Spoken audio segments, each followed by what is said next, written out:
In this video, I'm going to show you exactly how to add a pricing table to Webflow step by step using Elfsight. This is a beginner-friendly method that works even if you don't know how to code, and it's perfect for SaaS websites, service pages, landing pages, or any site where you want to clearly show your plans and pricing. If you're new to Webflow or you just want a fast and reliable way to add a professional-looking pricing table, you're in the right place. Before we dive in, make sure to hit the like button if this helps you out, and subscribe to the channel for more Webflow and website building tutorials. Alright, let's get started. First, open your browser and go to the Elfsight Apps Catalog. You can do this by visiting dash.elfsight.com/catalog.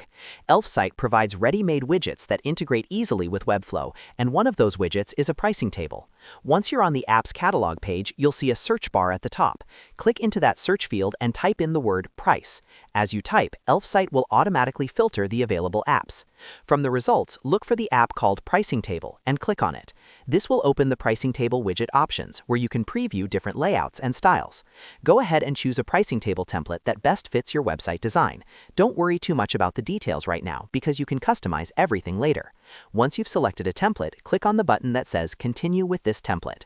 Now you'll be taken into the widget editor. This is where you can customize your pricing table, including plan names, prices, features, buttons, colors, and layout.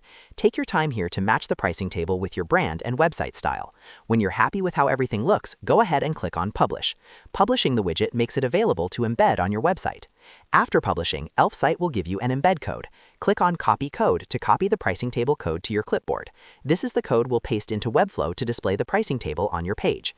Next, open your Webflow project and navigate to the page where you want the pricing table to appear.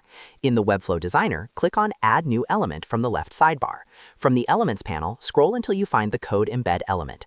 Drag the Code Embed element onto your page and place it exactly where you want the pricing table to show up. Once the Code Embed element is in place, click on it and paste the Elfsight code that you copied earlier. After pasting the code, click Save and Close. You should now see a placeholder for the pricing table inside the Webflow Designer. To make the widget fully visible, go ahead and publish your website. That's it. You've successfully added a pricing table to Webflow using Elfsight. This method is fast, flexible, and easy to update anytime you need to change your pricing or plans. If this video helped you, don't forget to like the video and subscribe to the channel for more Webflow tutorials, website tips, and no-code solutions. Thanks for watching, and I'll see you in the next video.